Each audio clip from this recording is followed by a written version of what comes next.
ذکر حق کے نور سے روشن ہے اس کی صبح و شام، اس کے ہر گوشے میں گونجے حق تعالیٰ کا کلام، یہ ادارہ مجلس تعلیم القرآن جس کا نام۔ الحمد للہ وحدہ والصلاة والسلام على من لا نبی بعدہ۔ اعوذ باللہ من الشیطان الرجیم، بسم اللہ الرحمن الرحیم۔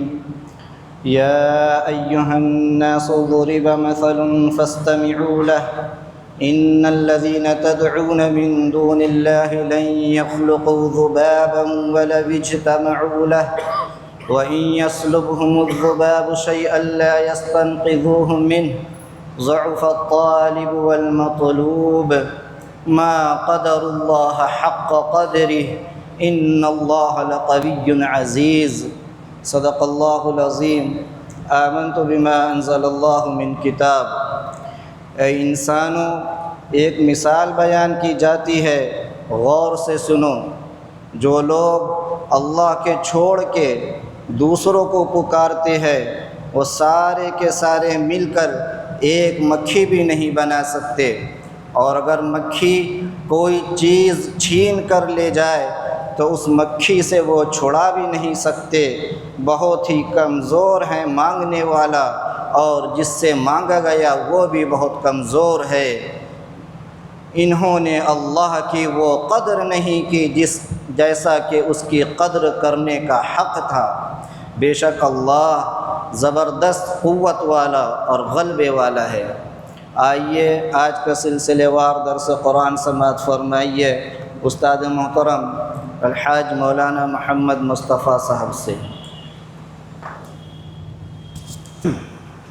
اعوذ باللہ من الشیطان الرجیم، بسم اللہ الرحمن الرحیم۔ واسألهم عن القرية التي كانت حاضرة البحر إذ يعدون في السبت إذ تأتيهم حيتانهم يوم سبتهم شرعا ويوم لا يسبتون لا تأتيهم كذلك نبلوهم بما كانوا يفسقون۔ وَإِذْ قَالَتْ أُمَّةٌ مِّنْهُمْ لِمَ تَعِظُونَ قَوْمًا اللَّهُ مُهْلِكُهُمْ أَوْ مُعَذِّبُهُمْ عَذَابًا شَدِيدًا قَالُوا مَعْذِرَةً إِلَىٰ رَبِّكُمْ وَلَعَلَّهُمْ يَتَّقُونَ فَلَمَّا نَسُوا مَا ذُكِّرُوا بِهِ أَنجَيْنَا الَّذِينَ يَنْهَوْنَ عَنِ السُّوءِ وَأَخَذْنَا الَّذِينَ ظَلَمُوا بِعَذَابٍ بَئِيسٍ بِمَا كَانُوا يَفْسُقُونَ۔ فَلَمَّا عَتَوْا عَمَّا نُهُوا عَنْهُ قُلْنَا لَهُمْ كُونُوا قِرَدَةً خَاسِئِينَ۔ وَإِذْ تَأَذَّنَ رَبُّكَ لَيَبْعَثَنَّ عَلَيْهِمْ إِلَى يَوْمِ الْقِيَامَةِ مَن يَسُومُهُمْ سُوءَ الْعَذَابِ إِنَّ رَبَّكَ لَسَرِيعُ الْعِقَابِ وَإِنَّهُ لَغَفُورٌ رَّحِيمٌ۔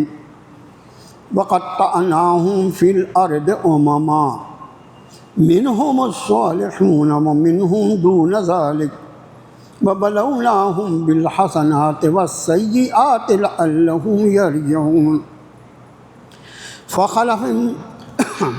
فخلف من بعدهم خلف ورثوا الكتاب يأخذون عرض هذا الأدنى ويقولون سيغفر لنا ومن يأتهم عرض مثله يأخذوه ألم يؤخذ عليهم ميثاق الكتاب ألا يقولوا على الله إلا الحق ودرسوا ما فيه والدار الآخرة خير للذين يتقون أفلا تعقلون۔ والذين يمسكون بالكتاب وأقاموا الصلاة إنا لا نضيع أجر المصلحين۔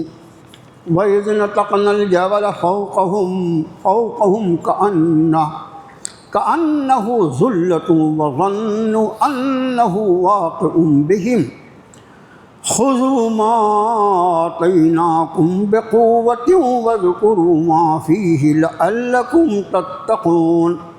صدق اللہ العظیم۔ آمنت بما انزل اللہ من کتاب۔ یہ قرآن پاک کے 9ویں پارے میں 7ویں صورت شریفہ سورۃ الاعراف کا 21واں رکوع ہے، جو 9 آیات بینات پر مشتمل ہے، جو اس پر پڑھ کر سنایا گیا۔ ان آیاتوں کا ترجمہ ہماری اور آپ کی زبان میں قریب قریب کچھ اس طرح ہوتا ہے، اور پوچھیے ان سے اس بستی کے بارے میں جو دریا کے کنارے آباد تھی۔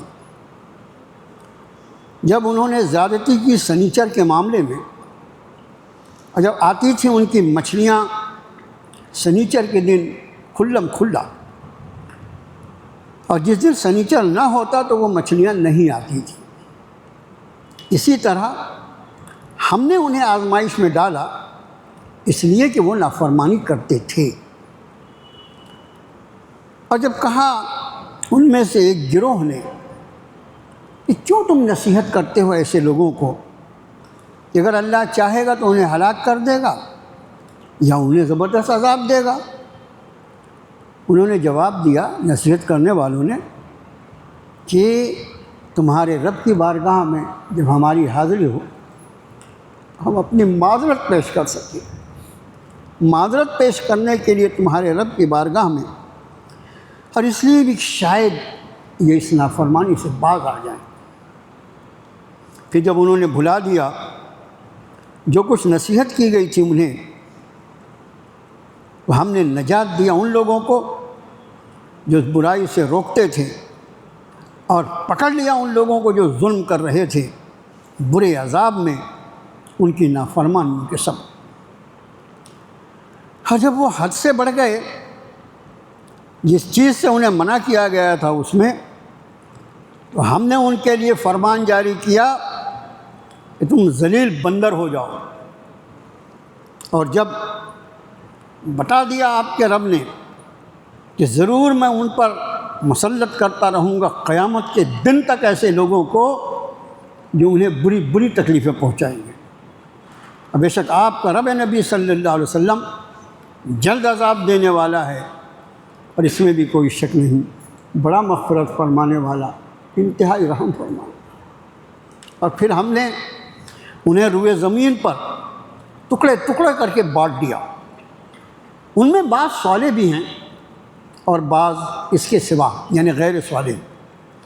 پھر ہم نے انہیں آزمایا سکھ سے بھی اور دکھ سے بھی، تاکہ وہ لوٹ جائیں۔ اور پھر ان کے بعد ان کے جانشین ہوئے ایسے نالائق لوگ جو کتاب کے وارث تو تھے، لیکن وہ اس دنیا کا مال لیتے تھے اور لوگوں سے کہتے تھے کہ ہمیں معاف کر دیا جائے گا، اور پھر اگر ویسے ہی مال ان کے پاس آ جائے تو پھر اس کو لے لیتے تھے۔ کیا ان سے اس کا عہد نہیں لیا گیا تھا کتاب میں کہ اللہ پر سچ کے سوا کچھ نہ کہنا؟ اور انہوں نے اس کو پڑھا بھی تھا اس میں۔ آخرت کا گھر بہتر ہے ان لوگوں کے لیے جو پرہیزگاری اختیار کرتے ہیں۔ کیوں تمہیں عقل نہیں ہے کیا؟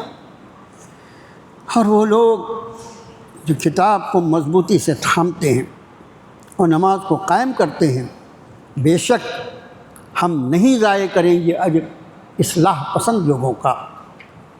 اور جب ہم نے اٹھایا پہاڑ کو ان کے اوپر، اور وہ ان پر ایسا ہو گیا جیسے سائبان ہوتا ہے، اور ان کو لگا کہ بس اب وہ گرنے ہی والا ہے ان پر، اور ہم نے کہا پکڑو جو کچھ ہم نے تمہیں دیا ہے موت کے ساتھ، اور یاد رکھو جو کچھ اس میں ہے، تاکہ تم پرہیزگاری اختیار کر سکو۔ ان 9 آیات بینات میں پہلا حصہ جو ہے رکوع کا، اس میں ایک واقعے کو قرآن شریف نے بیان فرمایا ہے۔ مفسرین اور محدثین یہ تحقیقات کی روشنی میں جو بات سامنے آتی ہے کہ یہ واقعہ بنی اسرائیل کے ساتھ حضرت داؤد علیہ نبی علیہ الصلوۃ والسلام کے زمانے میں پیش ہے۔ ایک بستی ہے، بہت بڑی بستی ایلا کر کی، بڑی بستی تھی یہودیوں کی۔ قرآن نے فرمایا وَاسْأَلْهُمْ عَنِ الْقَرْيَةِ الَّتِي كَانَتْ حَاضِرَةَ الْبَحْرِ، آپ پوچھیے نبی صلی اللہ علیہ وسلم ان سے اس بستی کے بارے میں جو دریا کے کنارے آباد تھی۔ دریا کے کنارے جو بستیاں آباد ہوتی ہیں، اور اسی طرح آپ اور ہم خوب جانتے ہیں کہ جتنے سمندر کے بڑے بڑے علاقے ہیں، اس کے ساحلی علاقے، وہاں کے لوگوں کے کاروبار میں مچھلی کا پکڑنا، اس کو بیچنا ایک بڑا کاروبار ہوتا ہے۔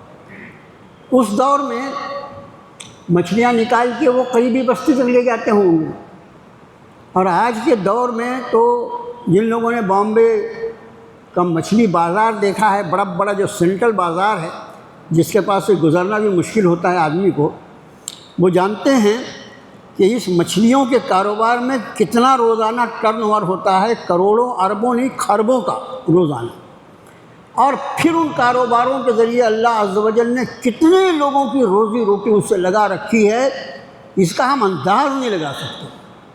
اس کا مطلب وہ ایسے روزی رساں، ایسے رزاق و ذو القوت المتین ہیں کہ ایسے انتظامات اپنے بندوں کے۔ اب ظاہر ہے کہ یہ بستی جو تھی جس کا نام مفسرین نے ایلا لکھا ہے، تو وہ دریا کے کنارے تھی، تو وہاں کے لوگوں کا بڑا جو کام تھا وہ دریا میں مچھلیاں پکڑنا۔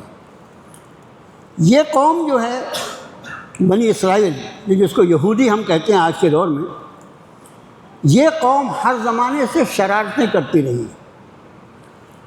قرآن نے ایک جگہ ارشاد فرمایا سورہ احزاب کے آخری حصے میں، یا ایھا الذین آمنوا لا تکونوا کالذین آذوا موسیٰ فبرأہ اللہ مما قالوا، اے ایمان والو تم اللہ کا لحاظ کرو اور تم ایسی حرکت نہ کرنا جس طرح جناب موسیٰ کے ماننے والوں نے ان کو تکلیف دی تھی، ان کو اذیت دی۔ آذو کا لفظ ہے، جو اذیت کا لفظ ہم آپ اردو میں استعمال کرتے وہی لفظ ہے، کہ وہ لوگ جنہوں نے جناب موسیٰ کو اذیت دی تھی۔ اب آپ انداز فرمائیں، ایسی قوم جو اپنے نبی کو اذیت دے، اس قوم سے کوئی دوسرا امید یہ کرے کہ یہ اس کو آرام پہنچائے گی، یہ ممکن ہے کیا جائے؟ اس میں کچھ عقل کا کوئی دخل ہے کیا؟ ممکن ہی نہیں ہے۔ سلام ہو جناب محمد رسول اللہ صلی اللہ علیہ وسلم کی ذات عالی پر، حضرات صحابہ کرام نے آپ سے جو محبت کی ہے، آپ کا جو ادب کیا ہے، جب یہ قرآن شریف کی آیت شریفہ نازل ہوئی، یا ایھا الذین آمنوا لا ترفعوا اصواتکم فوق صوت النبی ولا تجهروا له بالقول كجهر بعضكم لبعض ان تحبط اعمالكم وانتم لا تشعرون، اے ایمان والو تمہاری آوازیں نبی کی آواز سے اونچی نہ ہونے پائیں، اور تم ان کے سامنے اس طرح نہ گفتگو کرنا جیسے ایک دوسرے سے عام حالات میں کرتے ہو، ورنہ تمہارے اعمال غارت ہو جائیں گے، تم کو پتہ بھی نہ لگے گا۔ اس کے بعد اس آیت کے نزول کے بعد صحابہ کا حال یہ، حضرت عمر فاروق رضی اللہ تعالیٰ عنہ، ان کی آواز، بعض لوگوں کی آواز بہت اونچی ہوتی ہے، بعض لوگوں کی آواز اتنی نرم ہوتی ہے کہ ایک بار بولے تو سمجھ، الگ الگ آواز اللہ نے دی ہے سب کو۔ حضرت عمر فاروق رضی اللہ تعالیٰ عنہ کی آواز بھی بہت کڑک تھی، سخت تھی۔ اس آیت کے نزول کے بعد حضرت عمر کے بارے میں صحابہ فرماتے ہیں کہ جب انہیں کوئی بات نبی کریم صلی اللہ علیہ وسلم کے سامنے کہنی ہوتی تو سب سے پہلے اپنے منہ پر ہاتھ رکھ لیتے، اپنی آواز کو پست کرنے کے لیے، اپنی آواز کو دھیمی کرنے کے لیے، اور اتنی دھیمی آواز میں بات کرتے کہ بازو والا نہیں سن سکتا۔ یہ ہمارے صحابہ رسول کی شان اللہ نے رکھی ہے، جن لوگوں کو اپنے نبی کی صحبت کے لیے اللہ نے مقرر فرما لیا تھا، چن لیا تھا، وہ ویسے ہی تھے۔ بہت ہی یعنی بدقسمتی کی بات ہے ان لوگوں کے لیے جو حضرات صحابہ کرام کے بارے میں زبان درازی کرتے ہیں، ان کی نہیں، ان کے ایمان کی بھی خیر نہیں، اس لیے کہ یہ اللہ کے وہ بندے ہیں جس طرح اللہ نے نبیوں کو منتخب فرمایا ہے، اسی طرح ان بندوں کو اللہ نے اپنے نبی کی صحبت کے لیے منتخب۔ لیکن ان کا حال جو تھا، رب نے فرمایا کہ ان سے پوچھئے نبی صلی اللہ علیہ وسلم اس بستی کے بارے میں، یہ جو دریا کے کنارے واقع تھی، یہ یعدون فی السبت، جب انہوں نے زیادتی کی سنیچر کے بارے میں۔ سبت جو ہے، یہ سنیچر کو عربی میں سبت کہتے ہیں۔ یہ ان کے لیے احکام ایسے تھے تورات میں آج کی بھی جو تورات موجود ہے اس میں بھی یہ احکام موجود ہیں کہ سنیچر کا دن ان کے لیے خاص عبادات کے لیے مخصوص تھا۔ کسب معاش یعنی روزی روٹی کمانا، مختلف طریقے ہوتے ہیں، ہر آدمی کے الگ الگ طریقے ہوتے ہیں، کوئی بھی کسب معاش کی کوئی شکل ان کے لیے جائز نہیں تھی۔ پورا دن سنیچر شروع ہوا یعنی جمعے کی شام سے، غروب آفتاب سے، اور اس کے بعد جب تک سنیچر کا سورج غروب نہ ہو جائے صرف اللہ کی عبادت کرنی ہے، ان کے لیے ایسا ضروری تھا۔ جناب نبی کریم صلی اللہ علیہ وسلم کی اس امت پر جو اللہ نے بہت سارے احسانات فرمائے، ان گنت احسانات ہیں میرے بھائیوں۔ ہم لوگ بے نمک لوگ ہیں، ہم احسان فراموش لوگ ہیں، ہمیں اللہ اور اس کے رسول کے احسانات کا احساس نہیں۔ آپ انداز فرمائیں، جمعہ ہمارے لیے اللہ نے مقرر فرمایا، اور کتنا آسانی کا معاملہ ہے کہ یا ایھا الذین آمنوا، اے ایمان والو، جب نماز کے لیے اذان دی جائے تو تم مسجدوں کی طرف دوڑ پڑو، سارے کام چھوڑ دو، وذروا البیع، ساری خرافہ یہ خرید و فروخت بند کرو۔ نماز کے لیے اذان دی گئی ہے، پہلی اذان ہے، یہ خیال رکھنا، دوسری اذان نہیں، دوسری اذان تو خطبے کی اذان ہوتی ہے۔ پہلی اذان سے اپنا محاسبہ کرو، اپنے خاندان کو دیکھو، اپنے دوست احباب کو دیکھو، پوری امت مسلمہ کو دیکھو جمعے کے ساتھ کیا کر رہی ہیں۔ قرآن نے فرمایا اذا نودی للصلاۃ من یوم الجمعۃ فاسعوا الی ذکر اللہ وذروا البیع، جیسے ہی نماز کے لیے اذان دی جائے جمعے کے دن تو تم سارے خرید و فروخت، سارے کام کاج چھوڑ دو اور اللہ کے ذکر یعنی نماز کی طرف متوجہ ہو جاؤ۔ اس کا مطلب یہ کہ ساری تیاری نماز کے پہلے، اذان کے پہلے ہو جائے۔ اب آیا مسجد میں، اول وقت میں آیا، اطمینان سے خطبہ سنا، جو نمازیں اللہ نے مقرر کی تھی وہ نماز پڑھی، نماز پوری ہو۔ وہ جو 2 رکعت والے ہیں، 2 رکعت پڑھ کے جو جمعے سے چلے جاتے ہیں، وہ آج تک میرے سمجھ میں نہیں آیا، اور میں مر بھی جاؤں گا تو سمجھ میں نہیں آ سکتا کہ جیسے ابھی مغرب کی نماز ہم نے کم سے کم 5 رکعت پڑھی نا، کہ 3 فرض کے بعد 2 سنتیں بھی تھیں، اور جو نفل تھی ٹھیک ہے نہیں پڑھا کسی نے، لیکن نہیں پڑھنے والا بہت ہی محروم ہے۔ نوافل کے بارے میں سستی کرنا بہت ہی محرومی کی بات ہے، اس لیے کہ ایک حدیث شریف سے پتہ یہ لگتا ہے کہ حشر کے میدان میں جب نماز کی پرسش ہوگی، نماز کے بارے میں پوچھا جائے گا، اور کسی آدمی، کسی بندے کی نماز میں کمی پائی جائے گی تو رب ذوالجلال والاکرام، وہ کریم آقا ارشاد فرمائیں گے کہ دیکھو میرے بندے کے نام اعمال میں اگر کوئی نفل نمازیں ہو تو اس کو فرض کی جگہ پوری کر دو۔ نفل اور فرض کا کوئی تعلق ہے، لیکن وہ اللہ کریم، وہ کریم آقا جس نے تمہیں اس لیے نہیں پیدا کیا کہ تم کو مبتلا عذاب کرے، ارشاد فرمائیں گے کہ دیکھو اس کے نامہ اعمال میں اگر کوئی نفل نماز ہو، اس نفل سے فرض کی کمی کو پوری کرو۔ تو کتنی ضروری ہے نفل نماز؟ نفل ہے، نہیں بھی پڑھے تو کیا ہوتا ہے، کتنی پڑھ لیا نفل تم نے، فرائض کی کتنی پابندی ہے۔ اب یہ ہوا کہ نماز پوری ہوئی جمعے کی، وَإِذَا قُضِيَتِ الصَّلَاةُ فَانتَشِرُوا فِي الْأَرْضِ وَابْتَغُوا مِنْ فَضْلِ اللَّهِ وَاذْكُرُوا اللَّهَ كَثِيرًا لَعَلَّكُمْ تفلحون۔ اب نماز پوری کر چکا، یا تیری چھٹی ہو گئی، یا زمین میں پھیل جا، اپنی روزی روٹی کے کام میں لگ جا، مگر یاد رکھنا تیرے ساتھ اللہ کی زمین پر ہزاروں لاکھوں لوگ روزی کی تلاش میں گھوم رہے ہوں گے، ان میں تو ان لوگوں کو بھی پائے گا جو اللہ کی طرف سے مکمل طور پر غافل ہیں۔ وَاذْكُرُوا اللَّهَ كَثِيرًا، اپنی روزی کی تلاش کے ساتھ اللہ کا ذکر کرتے رہنا، اس لیے کہ رزاق اللہ ہے، کہیں اور سے روزی نہیں ملے۔ اتنا سا مختصر سا وقفہ ہے، انہیں ایک سمجھ لیجئے، بہت احتیاط سے اگر کہا جائے تو 1-1.5 گھنٹہ، وہ بھی امت سے نہیں ہوتا۔ میں تو کہتا ہوں جمعے کے نماز کے وقت ایسا ہونا چاہیے کہ سونے ہو گئے مسلمانوں کے محلے، سارے لوگ نماز پڑھنے گئے، سارے مرد نماز پڑھنے چلے گئے، خواتین اپنے اپنے گھر میں ظہر کی نماز پڑھیں گی، ان کے لیے جمعہ کا کوئی حکم نہیں۔ اب ان کو پورے دن سنیچر کے دن یہ تھا کہ سارا دن عبادت میں رہنا ہے، بالکل کسب معاش کا کوئی کام نہیں۔ اب رب نے فرمایا اذ فی السبت، جب انہوں نے زیادتی کی سنیچر کے معاملے میں، اللہ کے احکام ناراضگی کے نہیں تھے، جب انہوں نے زیادتی کی سنیچر کے معاملے میں تو اذ تأتیہم حیتانہم یوم سبتہم شرعا ویوم لا یثبتون لا تأتیہم، پھر ہم نے ایسا کر دیا کہ یہ مچھلی مارنے تو ان کا کام تھا، جب انہوں نے سنیچر کے معاملے میں زیادتی کی، اس کے احکام کی پابندی نہیں کی، تو پھر ہم نے ایسا کر دیا، یہ انتظام کر دیا قدرتی طور پر کہ سنیچر کے دن ان کو دریا میں مچھلیاں کھلم کھلا دکھائی دیتی، مچھلی مچھلی مچھلی، پورا مچھلی بھرا ہوا۔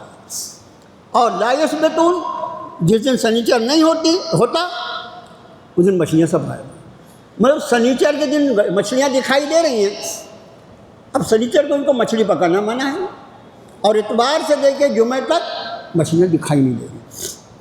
تو ظاہر ہے ان اللہ یبسط الرزق لمن یشاء ویقدر، جس کی روزی چاہتے ہیں بڑھا دیتے ہیں، جس کی روزی چاہتے ہیں گھٹا دیتے ہیں۔ پریشان ہو گئے، اب مچھلی ہاتھ نہیں آ رہی تو کریں تو کیا کریں۔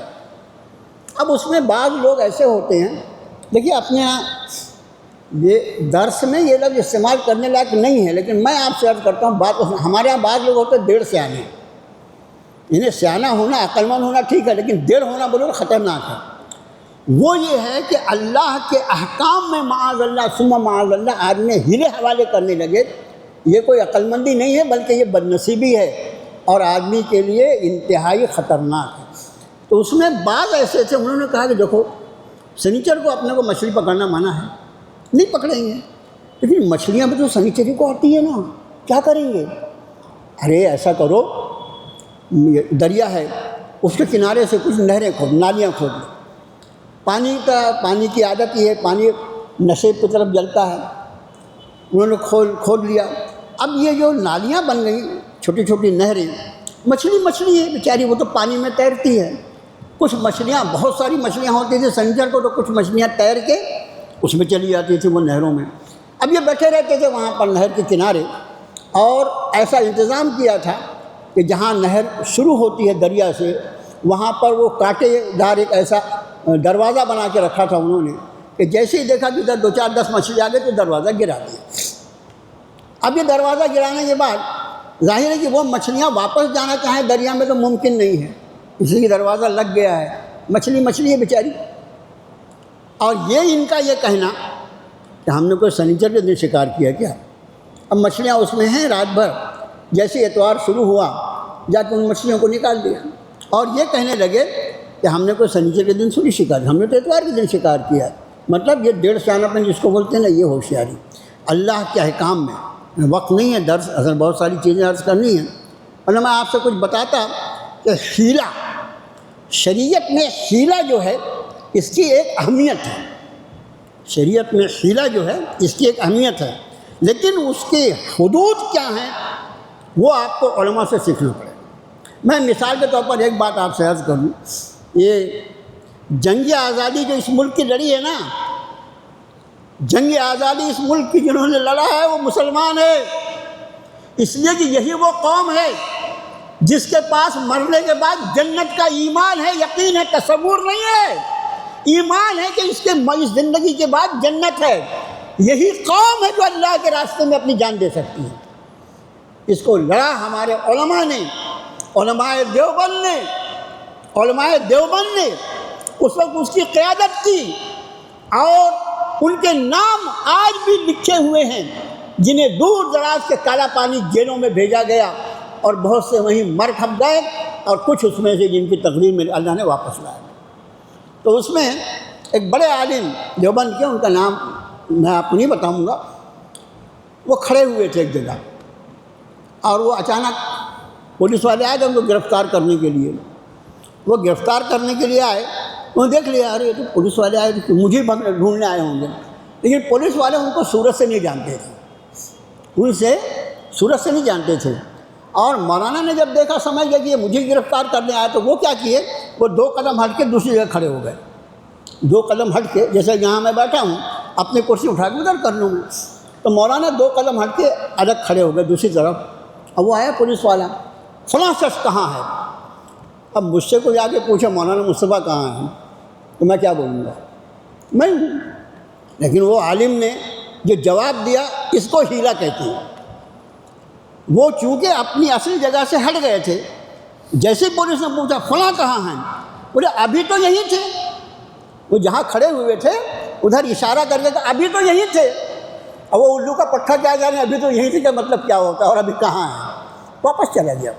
تو یہ ہیلے الگ ہیں، لیکن کوئی شریعت کے احکام کو بدلنے کے لیے، جیسے میں بہت ہی معذرت کے ساتھ عرض کرتا ہوں کہ طلاق کے معاملے میں شریعت نے ایک وقت میں صرف ایک طلاق کی اجازت دی ہے۔ ایک ساتھ جو لوگ 3 طلاقیں دیتے ہیں وہ مجرم ہے، اللہ کے دین میں زبردست پکڑ ہوگی۔ علماء نے اس کو حرام لکھا ہے۔ اس کے بعد بھی جج آ گئے۔ اب اس کے بعد وہ آتا ہے مولانا صاحب کوئی راستہ نکال دو۔ راستہ نکال دو کا مطلب کیا ہے بھائی؟ اس میں کیا کیا جا سکتا ہے؟ کچھ نہیں کیا جا سکتا۔ جو دین کا حکم ہے وہ ہے۔ تجھ کو سب راستے پہلے پوچھنا چاہیے تھا آ کے، طلاق کے دینے کے پہلے کیوں نہیں آیا ہمارے پاس؟ نکاح کے پہلے آیا تھا مرنے کے لیے؟ ابے ہم اگر نکاح نہیں پڑھاتے تیرا نکاح نہیں ہوتا۔ آیا تھا نا تو نکاح کے پہلے اگر آیا تو طلاق کے پہلے کیوں نہیں آیا کہ میری بیوی مجھے اتنا پریشان کر رہی، میں نے اس کو طلاق دینے کا فیصلہ کیا ہے؟ مولانا کیا طریقہ ہے؟ سارے طریقے ہم سے پوچھتے، وہ کیوں نہیں پوچھا؟ اب جب اپنی پیر پہ کلہاڑی مار لیا تو دین مولانا سے پوچھتا، مولانا کو راستہ نکال۔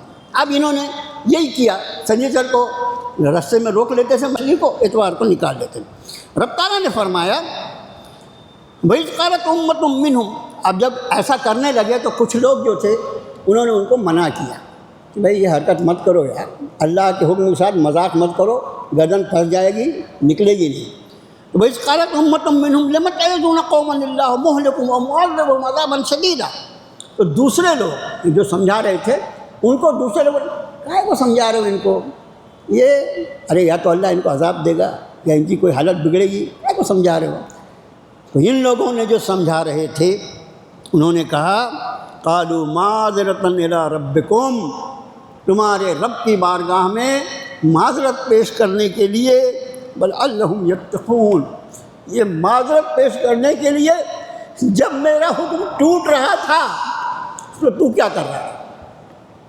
جب میرا حکم ٹوٹ رہا تھا تو کیا کر رہا ہے؟ معذرت اللہ کی بارگاہ میں معذرت پیش کرنے کے لیے پروردگار کچھ نہیں کر سکتا تھا، ان کو روکنے کی کوشش کی، انہیں منع کیا تھا، آپ کے نام کی دہائی دی تھی، آپ کے نام کا واسطہ دیا تھا، آپ کے کلام کی آیت پڑھ کر سنائی تھی، آپ کے نبی کا قول سنایا تھا، اور پچھلی اقوام کے واقعات ان کو سنائے تھے کہ جو اللہ کے احکام کے ساتھ شرارت کرتے ہیں ان کا کیا ہوتا ہے۔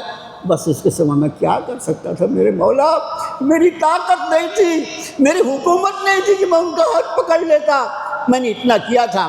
ان کا قالوا معذرۃ الی ربکم، تمہارے رب کی بارگاہ میں معذرت پیش کرنے کے لیے، ولعلہم یتقون، اور اس امید پر بھی کہ شاید اب یہ مان جائیں، اب آپ باز آ جائیں۔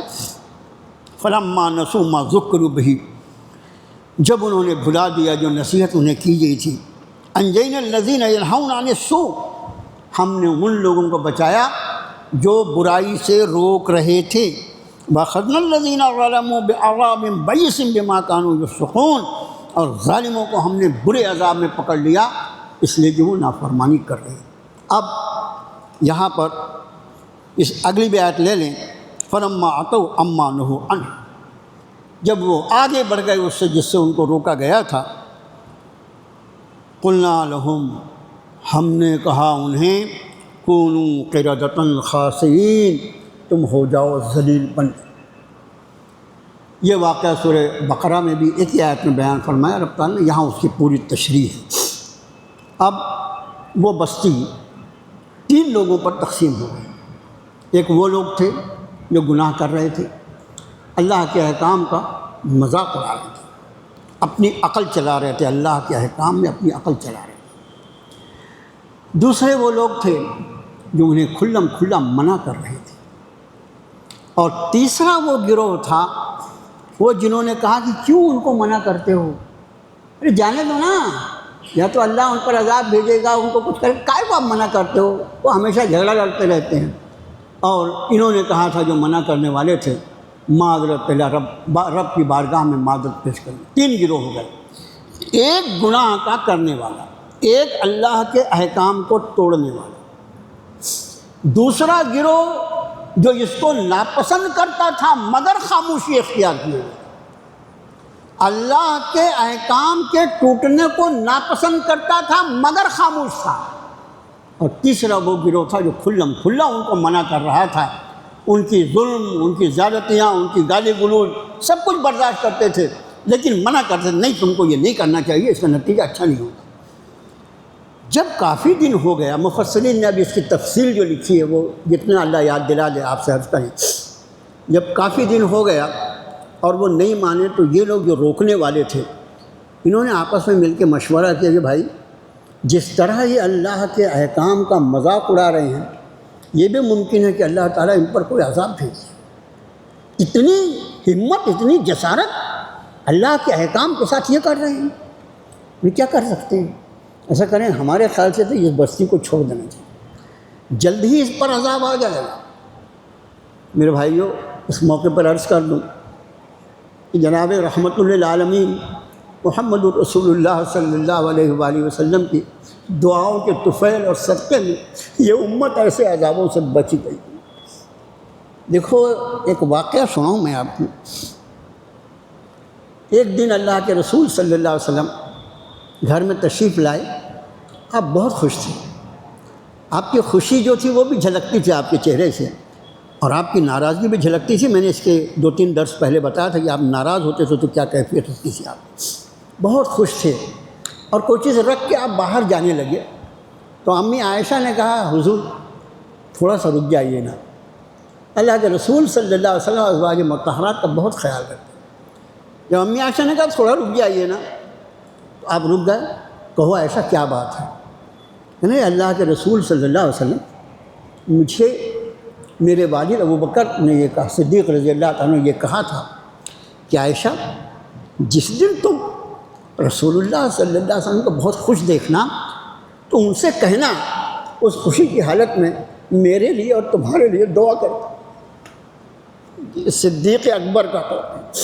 امی عائشہ کہتی ہیں کہ اللہ کے رسول میرے والد صاحب نے یہ کہا تھا کہ جس دن تم رسول اللہ کو بہت خوش دیکھو تو ان سے درخواست کرنا کہ اس خوشی کے حال میں میرے لیے اور تمہارے لیے دعا کرو.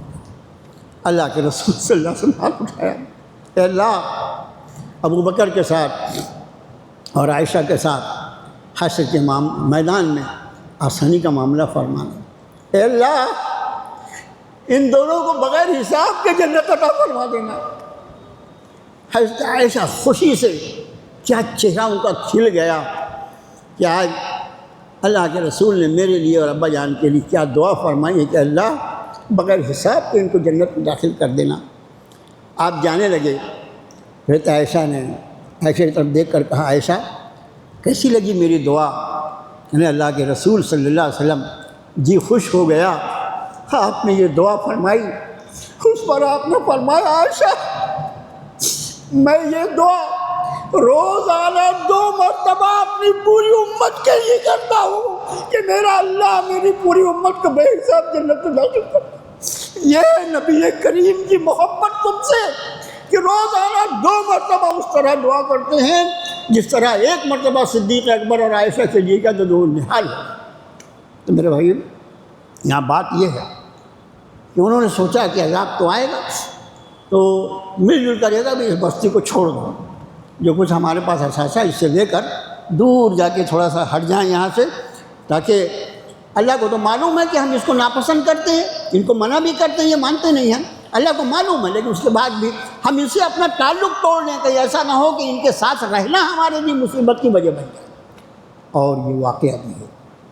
قرآن نے فرمایا اتقوا فتنة الذین، اے لوگو اس فتنے سے اور اس آزمائش سے بچو کہ جس کا نشانہ یا جس کے اثرات جو ہوں گے منکم ظلموا منکم خاصہ، کہ جو لوگ تم میں ظالم ہیں صرف انہیں کو نہیں پہنچے گا، بلکہ جب دنیا میں عذاب آئے گا تو سب کے سب ایک ساتھ پس لیے گئے. انہوں نے ہٹ کے آبادی بنا لی اور راستے میں جو بیچ کا حصہ تھا اس میں ایک دیوار اٹھا لی، جیسے بھی دیوار بیچارے وہ اٹھا سکتے تھے. اب یہ ہوا کہ ان کو اور آسانی ہو گئی، روز کٹ کٹ کر کے آتے رہتے تھے، چلے گئے بہت اچھا ہو گیا، ایسا ہوتا ہے۔ لیکن یہ آدمی کی انتہائی بد نصیبی کے بعد وہ چلے گئے، اب کوئی روکنے والا نہیں رہا۔ اب یہاں پر دو گروہ باقی رہے، ایک وہ جو اللہ کی نافرمانی کر رہا تھا، اور دوسرا وہ جو اللہ کی نافرمانی کا تماش بین بنا ہوا تھا، ہر چند کے دل میں اس کو برا سمجھتا تھا۔ یہ دو گروہ باقی رہ گئے، اور پھر اللہ کا یہ حکم آ گیا جو رب نے فرمایا فَلَمَّا عَتَوْا عَمَّا نُهُوا عَنْهُ قُلْنَا لَهُمْ كُونُوا قِرَدَةً خَاسِئِينَ، اور جب وہ حد سے بڑھ گئے اس معاملے میں جس سے ان کو منع کیا گیا تو ہم نے کہا ذلیل بندر ہو جاؤ۔ ایک دن ایسا ہوا کہ اس طرف جو دیوار کے ادھر لوگ جنہوں نے دیوار کے الگ نئی بستی بسائی تھی، تو ان کو لگا کہ بھئی کیا ہو گیا، آج ادھر سے کوئی آواز نہیں آ رہی ہے، آج اٹھے نہیں کیا وہ لوگ سو کے؟ صبح وہ بھی اٹھ جاتے تھے، اپنے اپنے کام میں لگ جاتے تھے۔ گھنٹوں ہو گیا، ان کو بڑی تشویش ہوئی، اس لیے کہ جو لوگ ادھر آباد تھے انہیں کے رشتے دار ادھر بھی تو تھے نا۔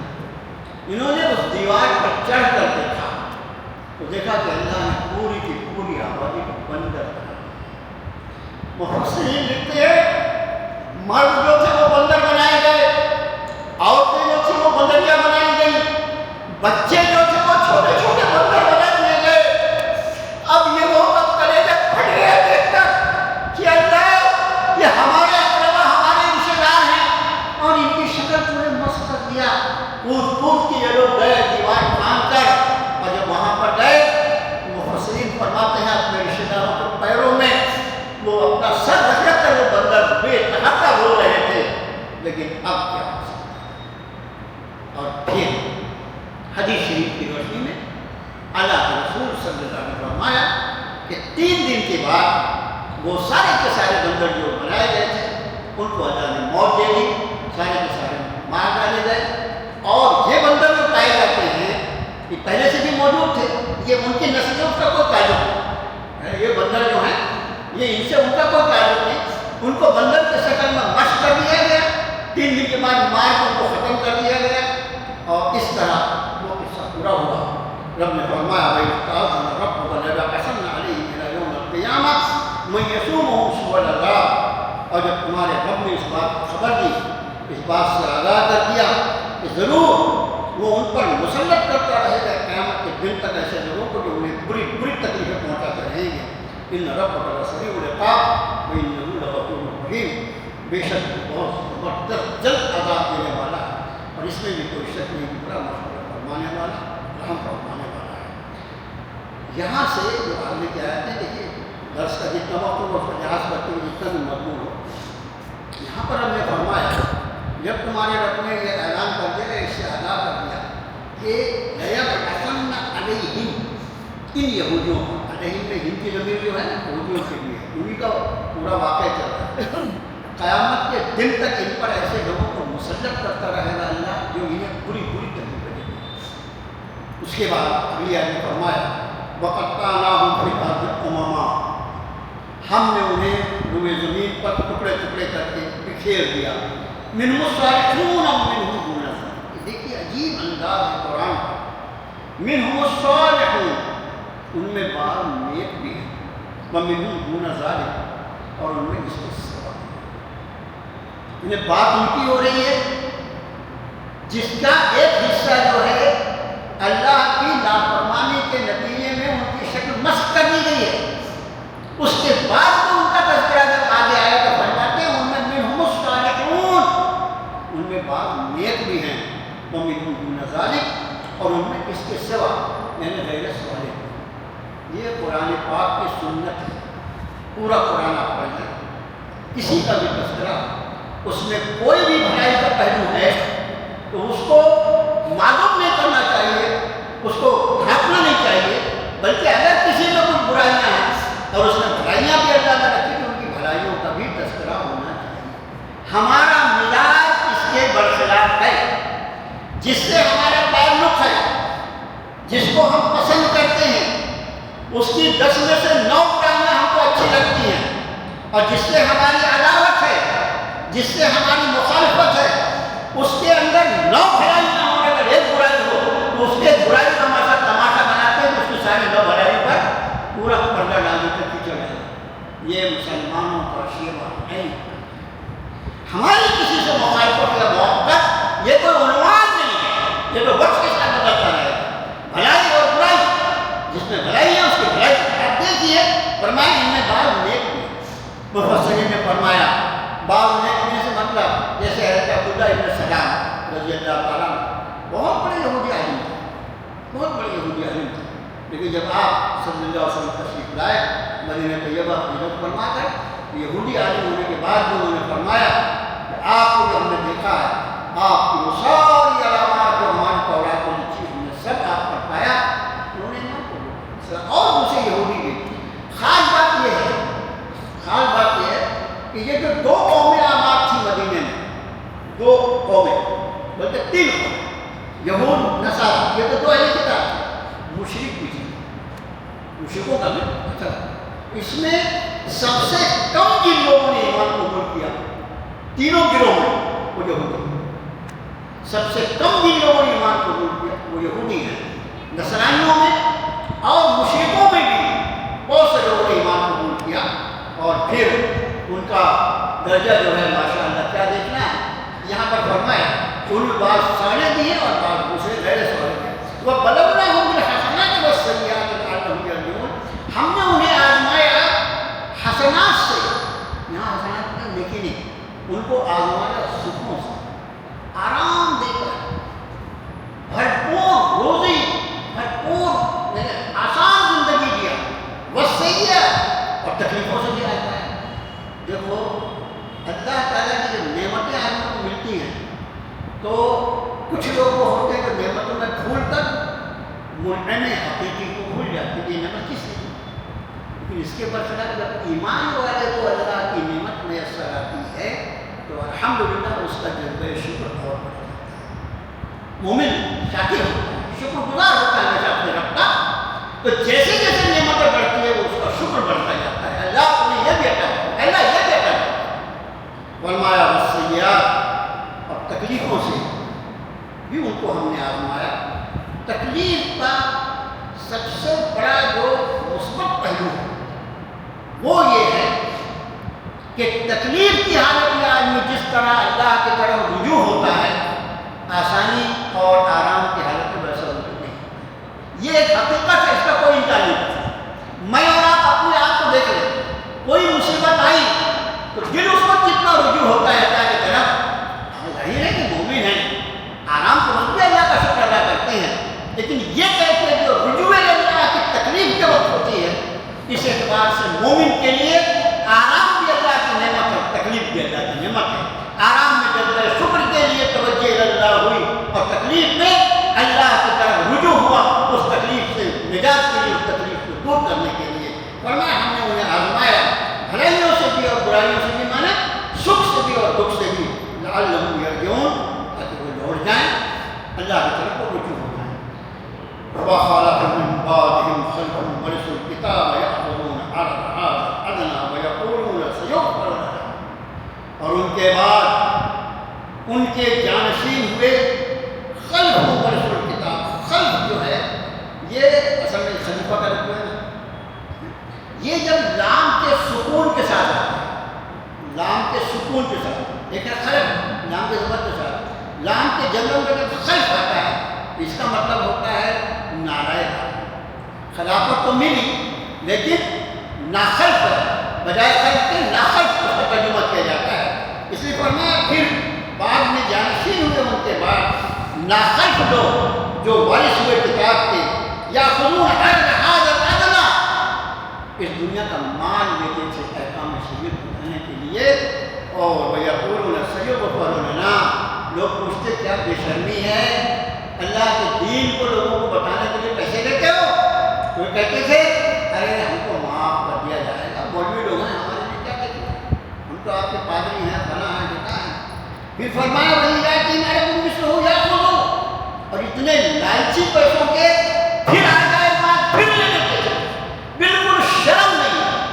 مفسرین نے لکھا کہ یہ اصل ان کا یہ تھا کہ پیسے والا آیا کوئی مسئلہ پوچھنے کے لیے، کہ تورات میں تو مسئلہ ہے، وہ بتا جیسے مثال کے طور پر میں نے بات کیا سنیچر کے بارے میں جو بات ہے نا، سنیچر کو پورا دن ان پہ عبادت کرنا ہے.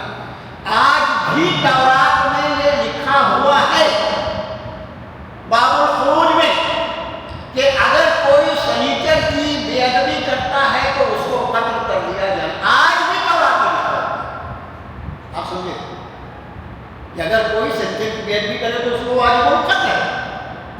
یہاں پر اب ان سے کوئی مسئلہ پوچھنے آتا ہے جیسے زنا. دیکھو زنا، شراب اور اسی طرح سود، یہ تینوں ایسی چیز ہے کہ ہمیشہ آسمانی شریعت میں حرام ہے. اس وقت دنیا کا سودی نظام، اس کو چلانے والے چیز جو ہیں یہ یہودی ہیں. دنیا میں ناچ گانے اور کلب کی سرپرستی کرنے والے یہودی ہیں. آپ سمجھ لیں کتنا ہٹے ہوئے ہیں. فرمایا جب کوئی حکم پوچھنے کے لیے آتا ہے حکم بتاتے ہیں، ارے نہیں یہ تو کوئی بڑی مشکل بات، کیا مسئلہ بتا رہے آپ، کچھ سہولت کیجیے نا. تو اسی طرف دیکھتا تھا سہولت چاہیے تو بھی میرے لیے کوئی سہولت کر لو.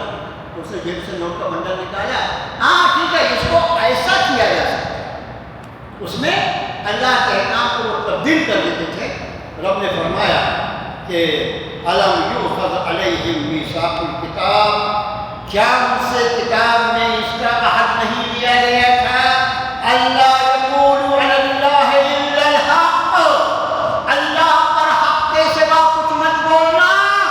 اللہ کی کتاب کے احکام جو ہے وہ اللہ کا کلام، اس میں کوئی تبدیلی مت کرنا، اس میں کوئی کسی طرح کا غبن اور کسی طرح کی خیانت مت کرنا. ان سے کتاب میں اس کا عہد لیا گیا تھا. وہ درسوا ما فیہ، آپ وہ درسوا میں جو درس کراتے نا، یہاں پر جملہ کیوں آیا وہ درسوا ما فیہ، اور انہوں نے اس کو پڑھا. کتاب میں اللہ نے عہد دیا تھا اللہ پر حق کے سوا کچھ مت کہنا. جو اللہ کا حکم جیسا نازل ہوا ہے جو کہ امت کو بتا دیا جائے یہ حق ہے، اور اس میں کسی طرح کی خیانت یہ اللہ پر جھوٹ بولنا ہے. فرمایا یہ حکم اس سے عہد لیا گیا تھا. اور وہ درسوا ما فیہ، درسوا آپ دیکھیے جب جمع کا صیغہ انہوں نے پڑھا ہے اس کو اللہ کی کتاب میں. والدار الآخرۃ خیر للذین یتقون، اور آخرت کا گھر متقیوں کے لیے بہتر ہے. افلا تعقلون، تم کو سمجھ نہیں ہے کیا؟ والذین یمسکون بالکتاب واقاموا الصلاۃ انا لا نضیع اجر المصلحین، وہ لوگ جو مضبوطی سے تھامتے ہیں اللہ کی کتاب کو، وہ لوگ جو مضبوطی سے تھامتے ہیں اللہ کی کتاب کو، واقاموا الصلاۃ، اور نماز قائم کرتے ہیں، انا لا نضیع اجر المصلحین، ہم ایسے اصلاح کرنے لوگوں کے اجر کو ضائع نہیں. دیکھو مصلحین لفظ ہے، اس کا مخالف لفظ ہے مفسدین، فساد کرنے والے. جو لوگ اس زمین پر اصلاح کے خواہاں ہیں کہ ہر طرح سے زمین پہ بسنے والے انسانوں کے لیے خیریت کا معاملہ ہو، اس کے لیے دو شرطیں رب نے بیان فرمائی. یمسکون بالکتاب، کتاب کو مضبوطی سے تھام لیتے ہیں، مضبوطی سے تھام لیتے ہیں، اور اقاموا الصلاۃ، نماز پڑھتے ہیں. ہم لوگ نماز پڑھتے ہیں، قرآن شریف میں نماز قائم کرنے کی بات ہے. نماز جب قائم ہو جاتی ہے تو اس قیام صلاۃ کا فائدہ یہ ہوتا ہے کہ پوری زندگی کا قیام ہو جاتا ہے صحیح وقت پر. نمازوں کو اگر زندگی میں لایا جائے اس طرح جیسے نمازوں کا حکم ہے تو ہماری پوری زندگی کا بندوبست ہو سکتا ہے. تو فرمایا جو کتاب کو مضبوطی سے تھام لیتے ہیں. آج امت مسلمہ کا کتنا فیصد طبقہ ہے جس نے کتاب کو تھاما؟ ارے مسلمان ہو کے، نمازی ہو کے، دیندار ہو کے ایسی باتیں کہتا ہے کہ ان باتوں کو اگر حق اور نحق کی کسوٹی پر پرکھا جائے تو ایسا لگتا ہے کہ مخالف قرآن.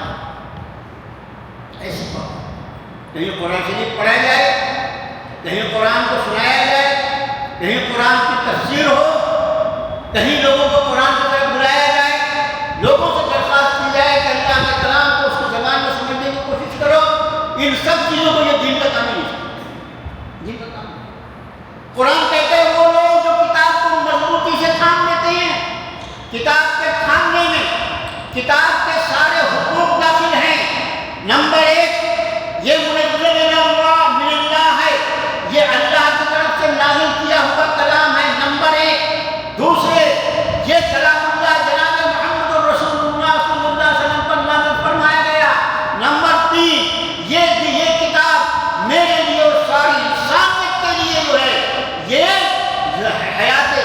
دنیا کی زندگی گزارنے کا اور آخرت کی کامیابی کا پورا خزینہ اس میں۔ پھر اس کا صحیح پڑھنا، اس کا مطلب اس پر عمل کرنا ہے، تو بغیر سمجھے کیسے کوئی عمل کرے گا؟ ذرا یہ تو بتاؤ، اس کو سمجھنے سے روکو گے تو عمل کیسا کرے گا؟ بھائی عمل کا نمبر سمجھنے کے بعد آتا ہے، سمجھے گا نہیں تو عمل کیا کرے گا؟ جہاں کچھ نہیں سمجھتا آدمی، جہاں ایک دم ایسا لگتا بغیر پڑھا لکھا ہوگا، وہاں لائٹ لگا دیے جاتے، دیکھ ہرا لائٹ ہو تو آگے بڑھنا، لائٹ ہو تو کھڑے ہو جانا، پیلا لائٹ ہو تو ایسے بہت احتیاط کا کام ہے۔ یہ سب کیا ہے؟ یہ ان لوگوں کے لیے جو کچھ نہیں سمجھتے۔ یہاں سوال یہ ہے کہ اگر یہ اللہ کا کلام ہے اور یہی کلام مجھے مضبوطی سے تھامنا ہے، اور کیسے تھامنا ہے؟ قرآن نے فرمایا اپنے نبی پاک صلی اللہ علیہ وسلم کو مخاطب کر کے وَاسْتَمْسِكْ بِالَّذِي أُوحِيَ إِلَيْكَ إِنَّكَ عَلَىٰ صِرَاطٍ مُّسْتَقِيمٍ۔ آپ مضبوطی سے تھام دیجیے نبی صلی اللہ علیہ وسلم اس قرآن کو جو آپ کی طرف وحی کیا گیا ہے، آپ ہی سیدھے راستے پر ہیں۔ إِنَّهُ وَإِنَّهُ لَذِكْرٌ لَكَ وَلِقَوْمِكَ وَسَوْفَ تُسْأَلُونَ۔ اور یہ قرآن آپ کے لیے اور آپ کی پوری قوم کے لیے نصیحت نامہ ہے، اور تم سب سے سوال کیا جائے گا۔ اس سوال سے کیجیے گا میرے بھائیوں، آخری آیت میں فرمایا اللہ کے کلام کو مضبوطی سے تھامتے ہیں۔ ظاہر ہے تورات والوں کو چاہیے تھا کہ وہ تورات کو تھامیں، اور جب اس تورات میں جس نبی کی بشارت دی گئی تھی، اس نبی کو جب اللہ نے مبعوث فرما دیا، تو اب اس نبی پر نازل ہونے والی کتاب کا تھامنا بھی ان کے لیے ضروری ہے، ورنہ اس کے بغیر ممکن نہیں ہے کہ جنت میں ان کی نجات ممکن نہیں ہے۔ اور پھر جس امت کو اپنی ساتھ کتاب کا وارث بنایا، جس میں میں اور آپ کے الحمدللہ ثم الحمدللہ شامل ہیں، فرمایا وہ لوگ جو کتاب کو مضبوطی سے تھامتے ہیں اور نماز کو قائم۔ نماز کے بارے میں میرا معروضہ یہ بھائیو، نماز کو دانت سے پکڑو، نماز کو ایسا پکڑو کہ سارے کام ادھر ادھر ہو جائے، لیکن میری نماز جو کسی طرح متاثر نہ ہو۔ ایسے حالات جو بالکل قابو کے باہر ہوتے ہیں، یہ عجیب و غریب بات ہے، اور اس میں بھی اللہ کی کیا حکمتیں۔ نبی کریم صلی اللہ علیہ وسلم جنگ غزوہ خندق کے موقع پر ایسا ہوا کہ آپ کی 5 نمازیں چھوڑ، 5 کیوں چھوڑیں؟ اگر اللہ چاہتے تو نمازیں بھی سرکار کر سکتے ہیں، لیکن امت کی کمزوری کو لحاظ کیا اللہ نے کہ آنے والے کل میں اپنے ایسے بندوں کو پیدا کرنے والا ہوں جن کو جہاز کا سفر ہوگا، ہوائی جہاز کا ہوگا، ریل کا ہوگا، بھاگم گاہ ہوگا، کہیں ایسا موقع میری امت میرے بندوں پر پڑ جائے تو ان کے نبی کے پاس اس کا تو اس کا موجود ہو کہ سب خیالات میں، لیکن ایسے سب خیالات سے اللہ کے کلام میں نماز کو میرے بھائیوں مضبوطی سے پکڑیں۔ اور میں تو آپ سے عرض کرتا ہوں کہ اللہ نے آپ کو قرآن کی نعمت عطا فرمایا، اس کے شکرانے میں روز نہیں تو کم سے کم ہفتے میں ایک بار تو تہجد کی پابندی کریں۔ نماز تہجد سے قرآن کا گہرا ربط ہوتا ہے، اور فرمایا میرے خلاف یہ ہے اذان ہونا شروع ہو جائے گی تو ہمارے درس کا اعلان کرنے والے آصف بھائی لوہار وہ بیمار ہیں، ان کی سرجری ہوئی ہے، ہم دعا کرتے ہیں اللہ تعالیٰ ان کو صحت کاملہ عاجلہ مستقبل عطا فرمائے۔ اللہم صلی علی محمد عبدک ورسولک النبی الأمی ربنا آتنا فی الدنیا حسنہ وفی الآخرۃ حسنۃ وقنا عذاب النار ربنا اغفر لنا ذنوبنا وإسرافنا وانصرنا على القوم الكافرين یا حی یا قیوم برحمتک نستغیث یا حی یا قیوم برحمتک نستغیث۔ الہ العالمین ہمارے سارے مسائل کو اپنے فضل و کرم سے حل فرما دیجیے، الہ ہماری ساری پریشانی کو دور فرما دیجیے۔ الہ العالمین امت مسلمہ کے پیچھے سارے دشمنان اسلام پڑے ہوئے ہیں، اللہ آپ بھی ہمارے حفیظ ہیں، آپ بھی ہمارے حافظ ہیں، واللہ خیر الحافظہ۔ آپ سے بہتر کون حفاظت کرنے والا ہو سکتا ہے؟ اللہ اس امت مسلمہ کی حفاظت فرمائیے۔ اللہ ہماری مساجد کو، ہمارے مدارس کو، ہماری خانقاہوں کو، ہمارے گلستانوں کو، اللہ ہمارے دربار کو، ہمارے کھیت کھلیانوں کو، ہمارے کاروبار کو، اللہ ان ساری چیزوں کو دشمنان اسلام کی بدنگاہی سے بچا کر رکھیے۔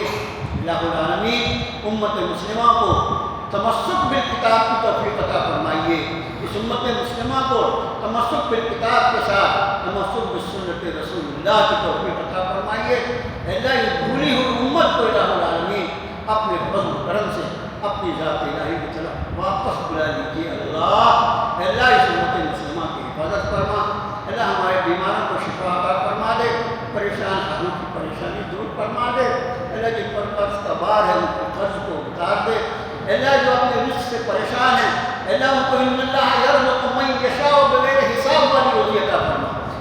اللہ پر رزق حلال کی بارش فرما دے، اللہ انہیں رزق حلال سے ڈھانپ دے، اللہ انہیں رزق حلال سے ڈھانپ دے۔ اللہ ہماری ساری پریشانیوں کو آپ جانے ہیں، اللہ ان ساری پریشانیوں کو صرف آپ کا کن فرما دینا دور کر دے گا۔ اللہ کن فرما دیجیے اللہ،